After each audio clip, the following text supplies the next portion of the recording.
What is up, y'all? You can see we've got the sun down here a little bit, so I gotta, hopefully stay out of it. But welcome to Technique last week, or no, Technique, IG Technique last week. This is a series where we look at reels from last week on my Instagram where I am forced to play by the algorithm rules, short form content. And I can go a little bit more, not a little bit, more in depth into the topics we discussed there. So let's jump into what we're looking at today. So our first one is, and my schedule, guys, I go Tuesday through Monday instead of Monday through Sunday. So that's why sometimes you'll see a post that's like, I posted yesterday and I'm including it. So, sorry. We're talking about, this would be what a lot of people would popularly call shoulder-driven freestyle. All right, now I personally think there's one freestyle, there's body-driven, and then you kind of tweak out how you want to apply it. But you can see in this video that he's driving, like if you ever seen people do like the haymaker thing, especially back in like the early 2010s, I was wondering like why? Like that's not a swimming movement at all. Swimming is like this. Well, when you have a good posture, it's right there, right? Boom, boom, right? Boom. And what you want to have going is when the arm comes around, it makes sure that it goes around the head. Whereas a lot of swimmers will come in on top of the head, and that's what makes them sink. And in the worst case scenario, creates the bouncing that we see in gallops. So by twisting through my shoulders, boom, I can get to make this arm pull the water just through my shoulder rotation. Now, a lot of people will always think like the shoulder going forward, which does help, right? Me just bringing my shoulder from back here to in front naturally is going to cause some rotation. But we want to make sure we're also pulling it back as I'm pulling, okay? Because it's going to connect it, make sure our shoulder connects to our body so that when the twist happens, the hand comes with it instead of we go to twist and the shoulder slides out, right? And then no pulling power happen. And that happens a lot with any type of rotation in swimming. That's why I prefer to teach my swimmers not to rotate, especially when they're younger, because then it forces their muscles to pull the arm through instead of what I just showed you where sometimes they'll roll and they're completely just disengaged and not connecting their pull forces from their arm to their body to move them forward down the pull. Instead, they're just pushing water backwards kind of aimlessly. So, shoulder-driven freestyle, really it's just driving your shoulders, using them for extra propulsion. You got to drive it right down past that cheek. Boom. All right, our next topic. We're looking at diving. Is this going?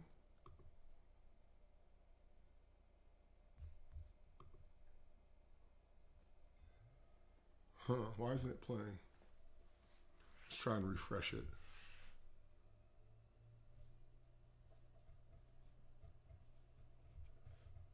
There we go. So this is, it's not Dewey Draganja, Damir Dragonjic. So this is a 6'9" breaststroker. So I'm at Cal. And what we see, the Nathan Adrian video is actually better, is that at take your mark, that front leg is loaded. Okay, he's leaning over it. All his weight is in the front leg. There's not really any weight in the back leg. This is where you might see some people when they're explaining dives that they lift their back leg up to show that they're balancing on their front leg. Okay, now the next thing that's going to happen is you're going to pull.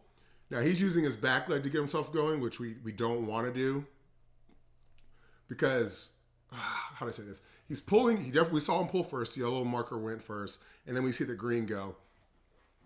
The issue with doing your green too early is that back leg pushes the knee down, right? So your back leg pushes your shin angle down so then you can explode. So you end up losing a little bit of your springiness, whereas you want to use your pull to pull the shin down, and then that back leg fires and it's all going in the right direction. So you still see it here, right? Like the green isn't too much power. We definitely see more pull as that shin. You can see the red line, so it's opposite. So that means if the line is diagonal, he's pushing this way, which means the shin is dropping. And there we go. Now we see that back leg fire and explode.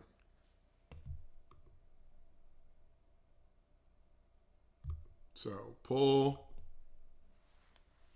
get that shin angle down. I always call it rolling into a ball in our drill progression. We'll have the kid literally in this position, and they just pull themselves in their feet and butt pop or flop over like they're rolling in a ball. And then back leg. In basketball, they call this your load leg, right? The red, and then your spring leg is your back leg. So this would be like 2-foot jumpers in basketball, or a 2-foot gather.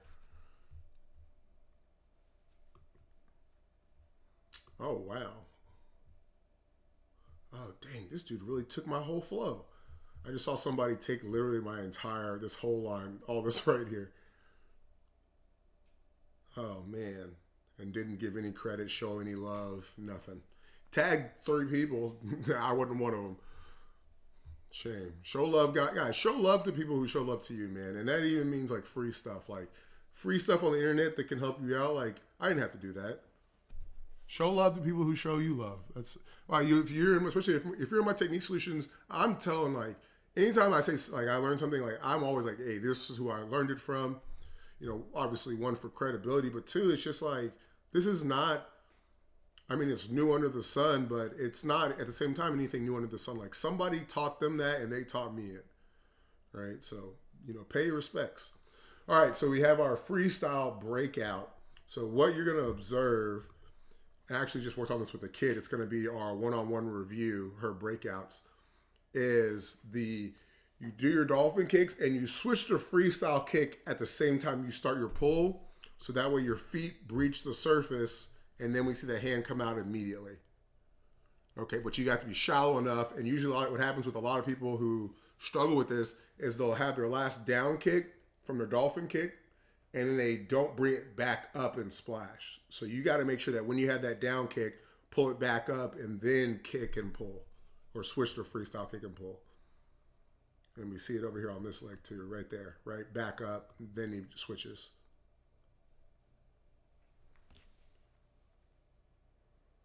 Oh, I totally forgot to put caption on my thing. All right, now let's go look at our last. Wow, we ripped through this. Breathing. So this is one of the original. Obviously, I've cleaned it up and I've added more stuff like this slow-mo on right here. But this is like one of the first Wrigley drills I had, and you when I look at technique development, the first thing I'm looking at is what are the landmines? Like what are the things in the stroke that stunt the stroke?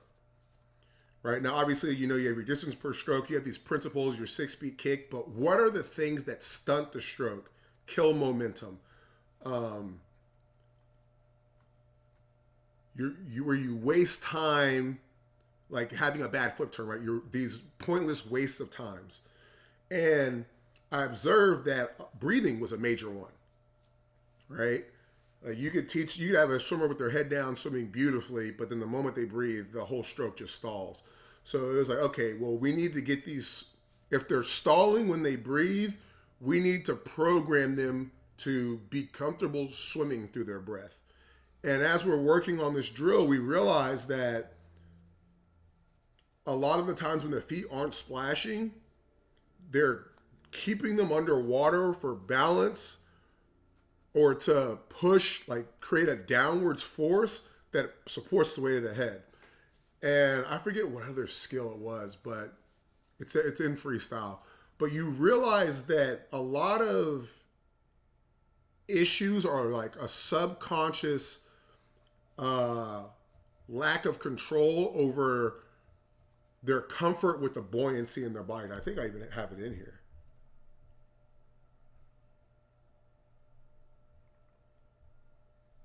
Yeah. Provides an overexposure to reliance. So everything we're doing here, we're trying to get the athlete used to that sinking feeling and letting their buoyancy keep them up. So the moment they're doing this, right, they're getting used to swimming. The kicking pulls the feet out from underneath them. So they feel like they're sinking, but they're not, right? So you have to tell the athlete, because a lot of times if they start trying to like lift their head out, they sink more. So you have to coach the athlete through like being comfort and kind of just like leaning into the sink, giving into it, and they'll support their weight.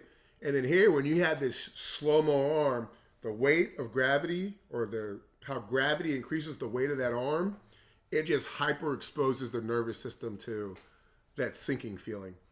And it's like if they can get used to, and just even a slower recovery, right? Not that we want a slow recovery, but it's just like really hyper exposes the system to breathing through a recovery and kicking and getting used to that sinking feeling. And then, you know, you do that a few times, your kids are going to be like it's instant cure. They'll start swimming through their breaths. So I really like our breathing drills.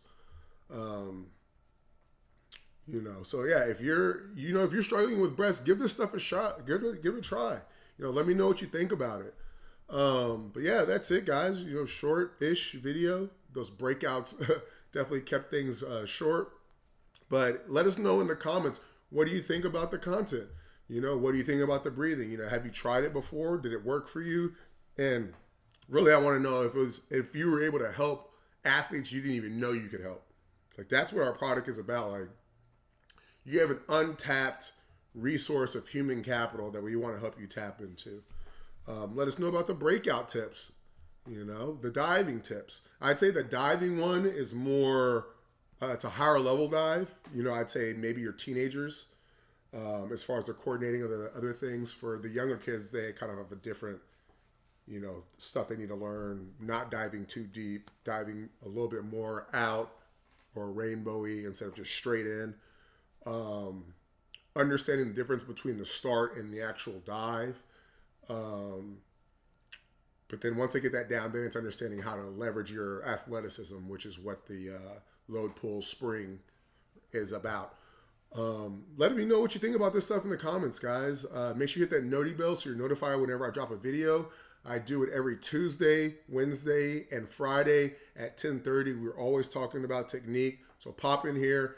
Obviously, it's free content, so you can get some free tips that'll help make you a better coach, make you a better swimmer, which is what we're about. So when you follow us, or not follow, when you subscribe and like, it helps us push this information to other coaches who need to see these things and may not have the answers or know something's wrong, but they can't quite put their finger on it. Your subscription, I don't even know what it's called. Is it a follow? Subscribe? Yeah, I guess subscription sounds weird. When you follow our page and when you like, it helps us get this information to the people who need it, to the kids who need it. So I am super appreciative of it. And I'll catch y'all later. Thanks for hanging out. Peace.